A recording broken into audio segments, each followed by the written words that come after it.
Hi guys, welcome back to the channel. So என்னென்னா, ஒரு பக்கம் என்னென்னா ரோஹித் சர்மா வந்து ரிட்டையர் ஆக போகிறாரு அப்படின்னு சொல்லிட்டு இருக்காங்க. லார்ட்ஸில் அவரோட லாஸ்ட் மேட்ச் ஆட போகிறாரு அப்படின்னு சொல்லிட்டு இருக்காங்க. இன்னொரு பக்கம் என்னென்னா, இந்தியா வந்து செகண்ட் ஓடியை வந்து தோத்துட்டாங்க. ஸோ என்ன நடக்குதுன்னு வீடியோக்குள்ளே போய் பார்க்கலாம் guys. So welcome back to the channel guys. So நேற்று நடந்த மேட்ச்சில் என்ன ஆச்சு அப்படின்னா, ஃபர்ஸ்ட் பேட்டிங் ஆடின இந்தியன் டீம் வந்து விராட் கோலி 65 அண்ட் ஓப்பனர்ஸ் கொஞ்சம் ஸ்ட்ரகிள் பண்ணி டீசெண்டான ஸ்டார்ட் கொடுத்தாங்க. அதுக்கப்புறமா 230 ரன் தாண்ட முடியல. பிகாஸ் இங்கிலாந்து சூப்பராகவே ஆன் ஸ்பாட் பவுலிங் போட்டாங்க.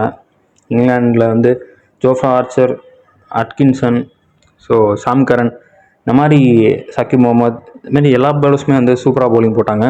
கொஞ்சம் கூட விட்டே கொடுக்கல பேட்ஸ்மேனுக்கு. ஸோ இந்தியன் டீம் வந்து ஸ்ட்ரகிள் பண்ணி தான் ஆடினாங்க. ஸோ ரொம்ப கம்ஃபர்டபுளாக ஆடல. ஸோ என்ன தான் 230 அடிச்சிருந்தாலுமே பவுலிங்கில் டிஃபெண்ட் பண்ண முடிஞ்சிருக்கும். பட் ஆனால் டிஃபெண்ட் பண்ண முடியல. பட் ஆனால் ரோஹித் சர்மா இனிஷியலாக ஸ்ட்ரகிள் பண்ணார்.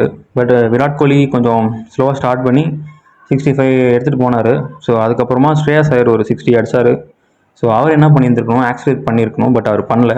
அண்ட் நேற்று அன்ஃபார்ச்சுனேட்டாக கேஎல் ராகுலுக்கு ஒரு ஃபீவர்ன்றனால அவராலையும் ஆட முடியல. ஸோ அப்படி இருக்கும்போது இஷான் கிஷன் உள்ளே இருந்தார். ஸோ 3 பேர் லெஃப்டர், ஷிவம் துபே, இஷான் கிஷான் அண்ட் அக்ஷர் பட்டேல். ஸோ இந்த 3 பேருமே டீமில் தேவையா அப்படின்னு நீங்கள் சொல்லுங்கள். ஸோ இவ்வளோ லெஃப்ட் ஹேண்டர்ஸ் வேணுமா உங்களுக்கு? அதே மாதிரி ஷிவம் துபே ஆடி ஆகணுமா, இல்லை அக்ஷர் பட்டேலும் ஆடணுமா, வாஷிங்டன் சுந்தரும் ஆடணுமா? அது எப்படின்னா, ஒருத்தருக்கு எந்திரிச்சு நிற்கவே வக்கு இல்லையா, ஆனால் அது மாதிரி இருக்குது. ஸோ 3 பேர் தேவையா?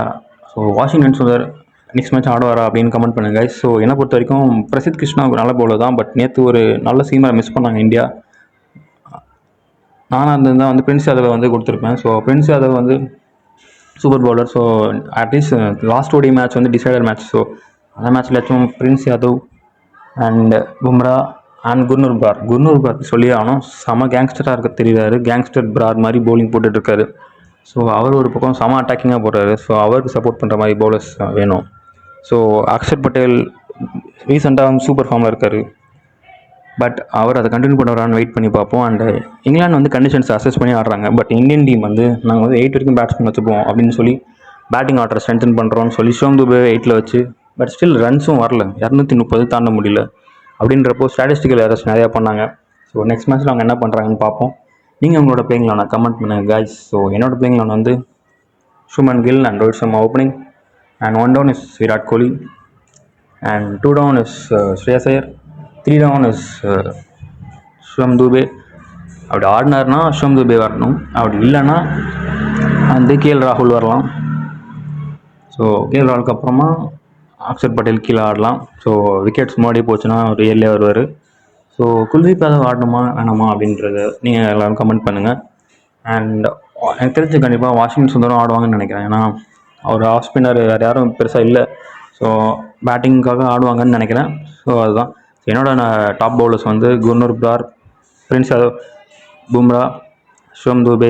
அவர் மிடில் ஓவர்ஸ் நல்லா போட்டு கொடுத்துறாரு. ஸோ அவரையும் ட்ராப் பண்ண மாட்டாங்கன்னு தான் நான் நினைக்கிறேன். ஸோ எனிவேஸ் லாஸ்ட் ஓடிஐ இன்டர்னால அண்ட் பும்ரா.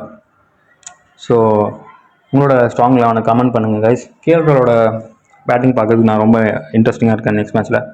ஸோ அவரோட பேட்டிங் எப்படி இருக்குன்னு வெயிட் பண்ணி பார்ப்போம். எனக்கு தெரிஞ்சு விராட் கோலி அவரோட செஞ்சுரி நேற்று மிஸ் பண்ணிட்டாரு. ஸோ நாளைக்கு அவர் அடுத்த மேட்ச்சில் மிஸ் பண்ண மாட்டார்னு நினைக்கிறேன், நம்புவோம். ஸோ ஹோப்ஃபுல்லி ஒரு செஞ்சுரியோட அந்த சீரீஸை முடிச்சு இந்தியா அந்த சீரீஸை வின் பண்ணுவாங்கன்னு நினைக்கிறேன். ஸோ என்னோட எக்ஸ்பெக்டட் பிளேயர்ஸ் வந்து Virat Kohli and Bumrah.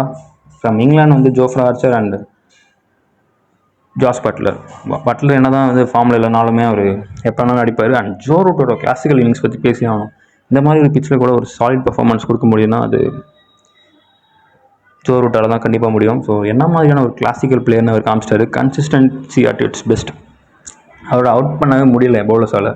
So Prince Yadav third ஓடிஐயில் வந்தார்னா டீம் இன்னும் ஸ்ட்ராங் ஆகும். பிரின்ஸ் யாதவ், பும்ரா, குர்னூர் பிரார், ஷிவம் துபே, அக்ஷர் பட்டேல். ஸோ குல்தீப் யாதவ் வாஷிக்கு பதில் ஆடினாங்கன்னா ஒரு குட் ட்ரையாக இருக்கும், ஒரு நல்ல டாக்டிக்கல் சேஞ்சாக இருக்கும். ஸோ லார்ட்ஸில் என்ன நடக்குது அப்படின்னு லாஸ்ட் ஓடியில் நம்ம வெயிட் பண்ணி பார்ப்போம் கைஸ். அண்ட் ரோஹித் சர்மா அவர் லார்ட்ஸில் தான் அவரோட லாஸ்ட் மேட்ச் ஆட போகிறாரு. நீங்கள் நம்புறீங்களா அப்படின்னு சொல்லுங்கள். இது பொய்யாவே இருக்கணும்னு நான் நம்புகிறேன். பட் பொய்யாவே இருக்கணும்னு நம்புவோம். So I want Rohit Sharma to play 2021 world cup along with Virat Kohli. So ஏன்னா ரோஹித் சர்மா போனார்னா விராட் கோலியும் வரிசையாக போகிறதுக்கு சான்ஸ் இருக்குது. ஸோ நேற்று எப்படி வந்து விராட் கோலி அவுட் ஆனதுக்கப்புறம் ஷஃபில் பண்ண கார்ட்ஸ் மாதிரி சரிஞ்சு விழுந்தாங்களோ அதே மாதிரி தான் ரோஹித் சர்மா அண்ட் கோலிலாம் இன்எக்ஸ்பீரியன்ஸில் லேக் ஆகி கண்டிப்பாக டீம் அடி வாங்குவாங்க. நிறையா பாசிபிலிட்டி இருக்குது அதுக்கு. ஸோ இவங்க 2027 வேர்ல்ட் கப் கண்டிப்பாக ஆடணும் கைஸ். ஸோ சண்டே என்ன நடக்குதுன்னு வெயிட் பண்ணி பார்ப்போம் கைஸ். ஸோ நீங்கள் சேனலுக்கு பார்த்துட்டே இருங்க. So will come back with every updates. So keep வாட்சிங் cricket and CSK guys. Please don't forget to like, subscribe and comment. So see you guys, take care.